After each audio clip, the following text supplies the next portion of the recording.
Gusto saludarlos nuevamente en este día y vamos a tocar el último don del Espíritu Santo que está en 1 Corintios, ¿no? Y siempre recordando lo que nos dice 1 Corintios 12:1: no quiero, hermanos, que ignoréis acerca de los dones espirituales. Y justamente eso es lo que estamos haciendo, no ignorarlos, sino tratar sobre ellos, ¿no? La semana pasada hemos visto lo que es el don de lenguas y ahora en el capítulo 12, versículo 10 nos dice, al final dice, y a otro interpretación de lenguas. Bien, ese es el último don que menciona dentro de los 9 dones del Espíritu Santo. ¿Y qué cosa es este don de interpretación de lenguas? Es los comentaristas, los expertos, los eruditos de la Biblia han tomado una definición al cual he resumido acá y dice que es la habilidad que nos da el Espíritu Santo para entender una lengua, o sea, un idioma desconocido y traducirlo para otros, ¿no? No solamente es cuestión de entenderlo, porque yo puedo entender, si sé algún otro idioma lo entiendo, pero bueno, pues puedo leer, por ejemplo, algo, ¿no? Y lo estoy entendiendo. Pero no termina ahí el don de interpretación, sino que necesariamente hay que traducirlo para otros. No es un don que el Espíritu Santo da para yo entender al que está hablando en lenguas y solamente para mí, sino es para transmitirlo a la congregación, a las personas que estén escuchando. Ahora, este don de interpretación de lenguas puede ser de una lengua humana que nosotros conocemos, ¿no? Que sabemos que existe, no necesariamente conocer, estoy diciendo conocer porque lo hablemos o lo entendamos, sino que sabemos que existe, ¿no? Yo sé que existe, pues, no sé, el chino, el alemán, el hindú, etcétera, pero sé que existen, pero no las conozco, no las manejo, ¿no?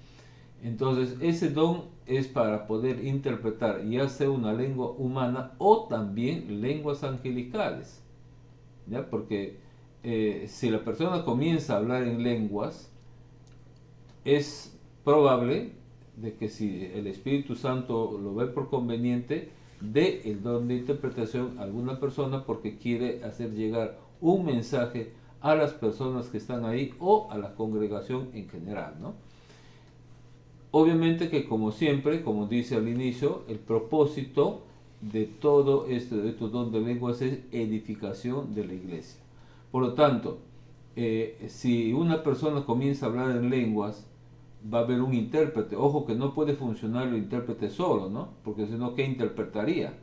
Tiene que estar el intérprete ahí, el que está haciendo la interpretación de las lenguas, y traduciendo, digamos, interpretando, es la palabra más adecuada, lo que la persona que está hablando en lenguas dice. Y si hay interpretación, siempre va a ser un mensaje que Dios quiere dar a través de estas dos personas, uno que habla en lenguas y otro que interpreta, para la congregación. Y esto siempre va a ser en una lengua angelical. No va a ser en un idioma natural, sino va a ser en una lengua angelical que nadie lo entiende. Bien, es un mensaje que da directamente Dios y que a través de este don del Espíritu Santo es traducido para llegar a la congregación. Bien, ahora, como decía hace un momento, esto es para edificación de la iglesia. Algo quiere decir Dios para que la iglesia se edifique. Bien, ahora, ¿podemos nosotros pedir este don? Por supuesto que sí.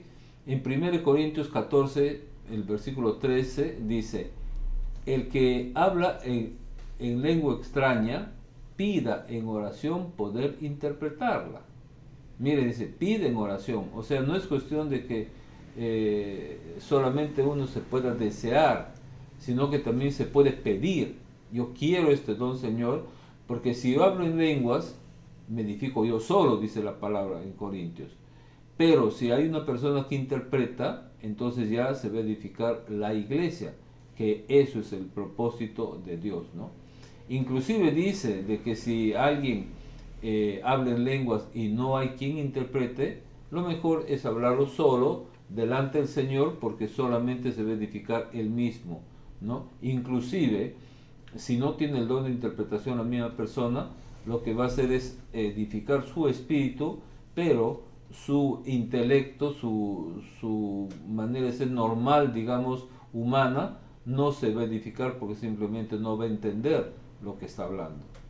Bien, entonces, ahora que ya hemos terminado todos estos dones, los 9 dones del Espíritu Santo, recordemos que cada uno de ellos es para edificación. Recordemos de que cada uno de ellos va a ser utilizado de acuerdo a los propósitos de Dios y en orden. Por ejemplo, en este caso del don de lengua dice que si habla 1, 2, máximo 3, que lo hablen en orden y que la persona vaya interpretando en ese mismo orden, ¿no? Porque Dios es un Dios de orden, ¿no? Donde no puede haber un desorden, que hablen 3, 4 al mismo tiempo, ¿bien? Y siempre los mensajes van a ser para edificación, ¿bien? Entonces eso hay que tenerlo en cuenta. Ahora, retomando el tema del inicio, ¿no? Pablo dice de que debemos de anhelar los dones. Miren que no dice un solo don, sino que podemos anhelar varios de ellos, varios de ellos. En cuanto, ahora, ¿cómo llegar a que podamos tener todo eso? Es simplemente comunión con el Señor para que el Señor se pueda manifestar de una manera más, diría, más potente, con mayor presencia de su divinidad, de su omnipotencia ante la congregación, ante la gente incrédula inclusive. Bien, esto es como que si yo quisiera de repente a un niño de primer grado pensar de que me va a responder con muchas cosas, no sé, de multiplicación, por decir algo simple. Es imposible. ¿Cuándo me va a poder hacer una multiplicación? Cuando haya avanzado en sus grados. Cuanto más avance, va a tener más conocimiento. Similar es la palabra. Cuanto más avance, vamos a poder tener más comunión con el Señor, vamos a llenarnos de Él y el Señor se va a ir manifestando, porque ese nacimiento que se dio en un momento va a ir creciendo. Ese niño espiritual del inicio va a ir creciendo y Dios lo va a ir utilizando cada vez de una forma mayor, cada vez mostrándose más con ese amor que tiene para su creación, con ese amor que tiene para sus hijos. Bien, entonces anhelemos los dones del Espíritu, pero para llegar a eso tenemos que anhelar primeramente lo que dice la palabra, anhelar primeramente el reino de los cielos y todo lo demás te será añadido. Busquemos esa añadidura que es bendición de Dios, que es presencia del Espíritu Santo y que es para edificación propia, para edificación de la iglesia. Dios le bendiga y nos vemos la próxima semana.